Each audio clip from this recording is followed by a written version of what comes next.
What I wanted this video to be is I wanted it to be realistic.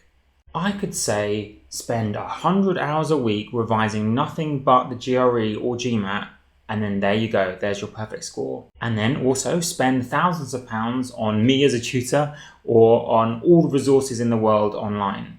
But again, that's not realistic. Most people don't have that time and most people don't have that money. So this is meant to be a realistic 6 to 12 week study plan. Of course, if you have less time than 6 weeks, you have to pack it in more tightly or give yourself more time.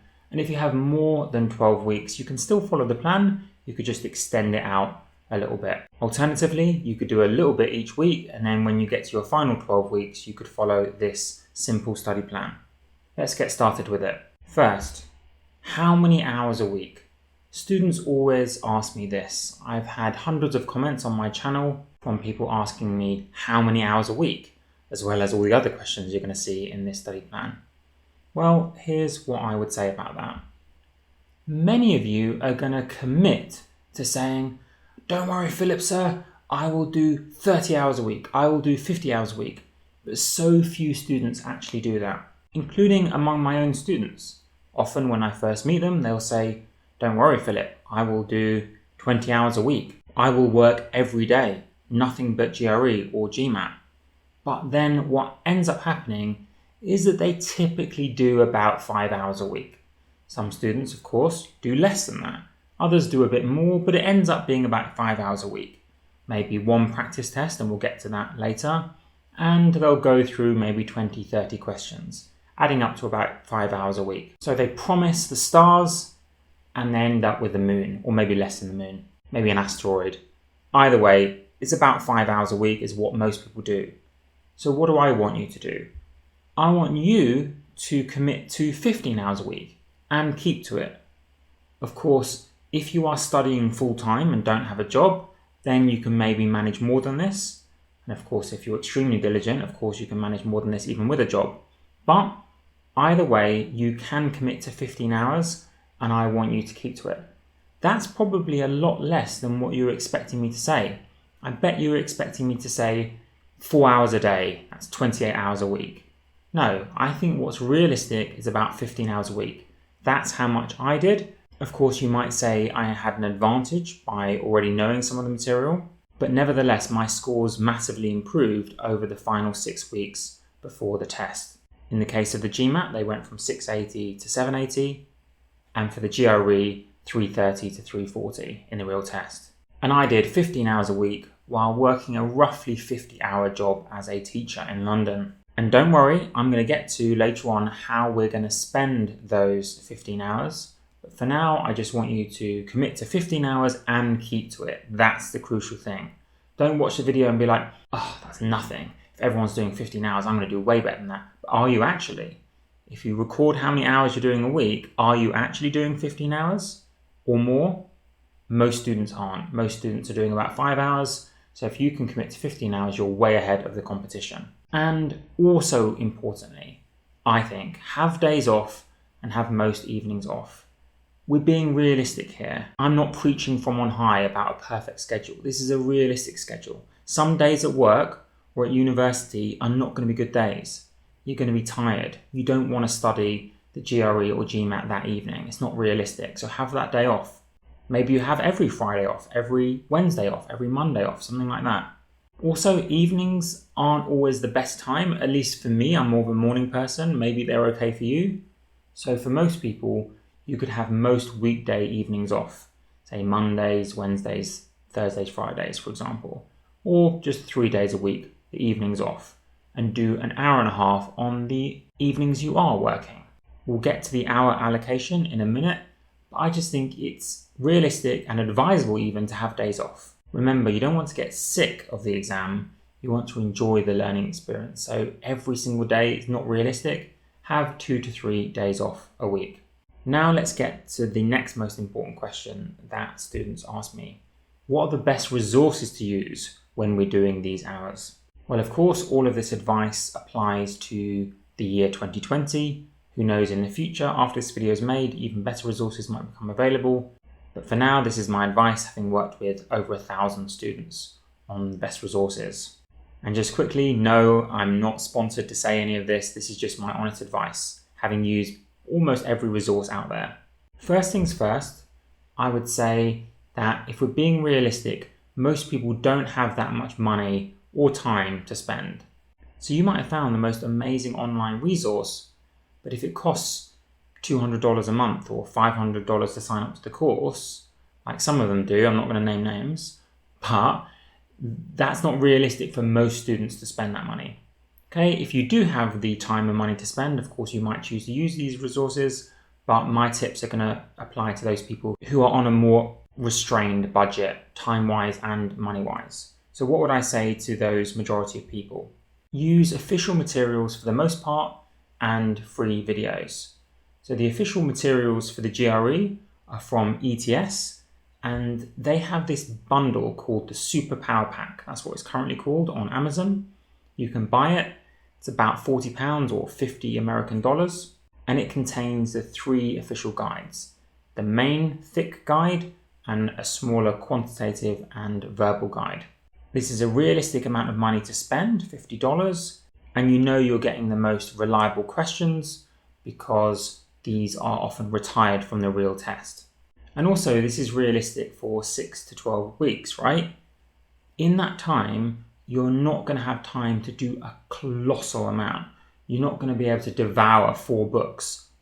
For the GRE, that pack of 3 is just about realistic for you to finish in 6 to 12 weeks if you work hard. And for the GMAT, the official GMAT bundle books, also about $50, is realistic for 6 to 12 weeks. So even if you're spending 15 hours a week for 12 weeks solid, you're probably only just about going to get to the end of these books without the need for more. Now, of course, there are other books that I've seen that are great if you've got even more time, either more time per week or more weeks than 12 weeks. One of the ones that comes to mind for GRE is the Manhattan 5-pound book, and I use that. And for the GMAT, I use the Kaplan 800 guide. But again, if you just rely on official resources over 6 to 12 weeks, that should do you quite well. And we'll get to practice tests in a second. Also, I mentioned in there free videos. Of course, I'm biased. I have more than 100 videos on my channel and they're all free to watch. But of course, there are other channels out there, and there's a lot of content out there that you can learn and teach yourself for free. Yes, it does require a bit of extra motivation. There's no one sitting there telling you, watch this video or pause the video or come on, do some more work. But if you've got that self-motivation, there is dozens and dozens of hours of good content out there for you to teach yourself for the GMAT and GRE. Again, saving money there. Of course, some people will comment on this video, I'm just gonna download a PDF online, and that's maybe a bit ethically dubious, possibly illegal. But of course, some people that would save even more money. But I don't personally advise that because you're not ethically buying it from the provider. But either way, that's a discussion for another time. Let's get down to the details of the study plan now using these resources. How to spend those hours, those 15 hours a week that I talked about. First of all, you could break it down by the number of pages that you do per week. Either of those 2 bundles work out to be around 1,200 pages in total to get through. If you have 12 weeks, that would be 100 pages per week. If you have 6 weeks, that would be 200 pages per week of those official resources. Another way of looking at it, if you don't want to read the theory overview and formulas at the front and you just want to get to questions, you could think of it as 100 analysed questions per week would be a good target amount. By analysed, I mean about 5 minutes per question. That's 2 minutes to answer the question and 3 minutes to analyse those questions you got wrong or you took too long on. Part of the analysation would be reading the explanation and also just thinking to yourself, why did I pick that wrong answer? And why would I in the future not make this mistake? I talked about this in one of my earliest videos, best revision tips. And I said one of the best bits of advice is not to dismiss mistakes as annoying errors or you would have got that next time or the question's wrong. Instead, think of every mistake as an opportunity. And I'll talk a bit more about that in a second. Analyze those questions Don't just skip over them. Of course, part of that analysis might involve going onto YouTube and looking at a video on that topic if you don't understand the explanation. Not every explanation in the book is perfect, I'll be honest. But either way, if you do 100 analysed questions per week, you'll find yourself filling out that 15 hours quite quickly. In addition, and this is super important, 1 to 2 practice tests per week. I see so many students avoiding doing this. They just don't like to put themselves into the pressure scenario of doing a practice test. Or they just can't find 2 to 3 hours in their week to just sit down in a quiet place and do a practice test. But those students are really missing out. You really need to get to, if you have 12 weeks, 1 practice test per week. If you have 6 weeks, 2 practice tests per week. They're essential. I could go on for hours, in fact do a whole separate video on why they're so important. I could give you just a few reasons now. First, it builds stamina. If you're doing this work for 2 to 3 hours for a practice test, you're building stamina just like a runner builds stamina for a marathon.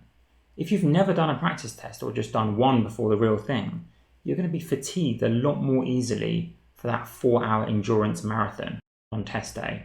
Additionally, practice tests are very different from going through the book. The books are often organized by topic. So you'll do 50 questions in a row on number properties or 50 questions in a row on coordinate geometry. And you'll get used to the patterns and be able to predict answers based on the questions you've just done. Whereas in a practice test, the next question is going to be totally different to the previous one, forcing your brain to work much harder and forge many more connections than it would otherwise have done, forcing it to recognize patterns and notice things in the wording of questions that trigger off which topic is being tested. Doing practice tests is such a different experience from going through books, so you must integrate 1 to 2 practice tests per week into your schedule. Just quickly, where would you get these practice tests? For the GRE, if you get these official guides, you've got 2 paper tests, that's good, plus the 2 free ones online from ETS, that's also good. You can buy 3 additional ones from ETS, the Power Prep ones. They're great, that's a bit more money to spend, but it's worth it, I think. And then in addition, you could get 6 tests either from Kaplan, who have recently made their tests a bit harder, I feel, or Manhattan, or Magoosh, or several other providers that are out there. You can just pick one of them, I'm not sponsored by any of them, and then do 6 tests from them. They all offer around 6 to 8 tests. That will bring you to the 12 tests that I want you to get as a minimum before your test. If there's one thing you follow from this video for your study plan, get in those 10 to 12 practice tests and analyze every mistake you make in them. Way too many students fob that off and say, oh Philip, I'll do a practice test next week. I just want to do questions at the moment because that's the easier thing to do. But you don't want to do the easier thing, you want to do the hard thing.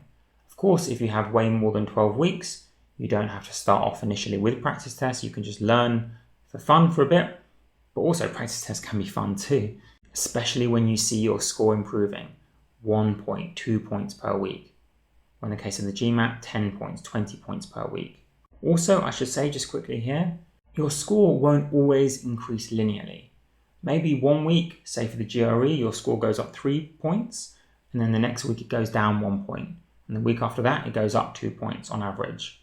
That's what it's like. It won't just be up, although for some students it is. In general, it will be more like up, down, up. In general, on average though, every fortnight, every month, your scores will be improving, and that's very satisfying and enjoyable to see. Whereas if you just relied on the practice questions from the books, you wouldn't ever be 100% sure that you're actually improving. And there are many other reasons why you should do 1 to 2 practice tests per week. Some people will want to squeeze in even more, of course, but that's enough for now. I hope I've persuaded you. And next, of course, you have my channel, you have many other good channels, and if you are going to use these videos, you can aim to do around 10 videos per week, I think would be a realistic amount. Okay, finally, some bonus tips. I didn't want this video to be too long. I just wanted to give you the best study plan and the most realistic one for most students.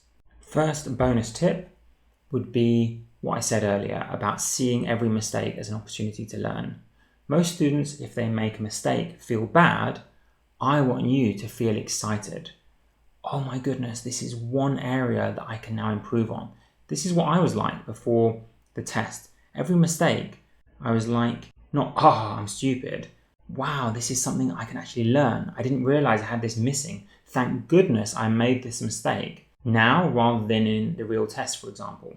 You want the mistakes to happen during your study plan and not in the real test. If you avoid mistakes by, say, never doing practice tests, never doing practice questions, you won't make mistakes and you feel good, but then you'll make all your mistakes in the real thing and won't feel as good about your result.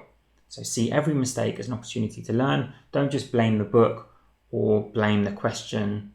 There usually is a learning gem in every mistake you make. A final word on that.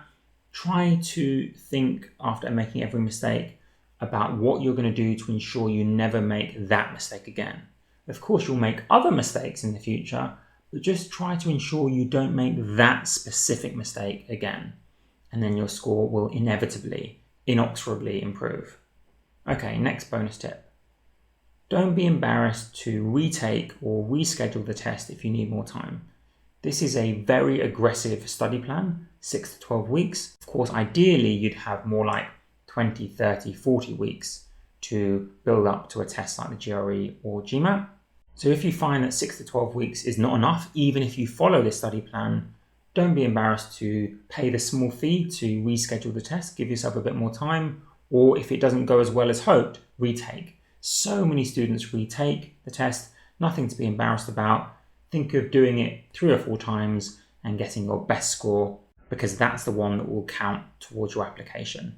No one sees the failed tests. If you cancel them, you can just pick your best score. Of course, that's more money, and that's why we need to try our best to make each attempt count. But aside from the extra money, there's no penalty for retaking the test several times.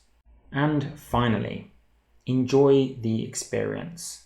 The students who have an attitude of curiosity during their study plan almost inevitably end up with higher scores than those who view the GRE or GMAT as a chore. Yes, I know some of the maths might not seem relevant to your daily life. And yes, doing tests under exam conditions isn't everyone's cup of tea.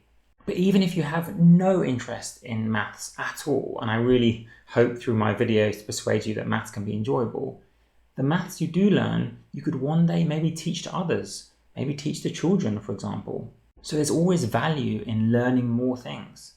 For reading comprehension, you don't know if that passage you're reading contains a few facts that one day might be relevant in an interview or in a conversation with a potential partner. So there's always an opportunity, if you're sufficiently curious, to enjoy the experience. And that's the best advice I can give. Good luck to all of those who follow this study plan, and of course, especially good luck in your test. Thank you for watching.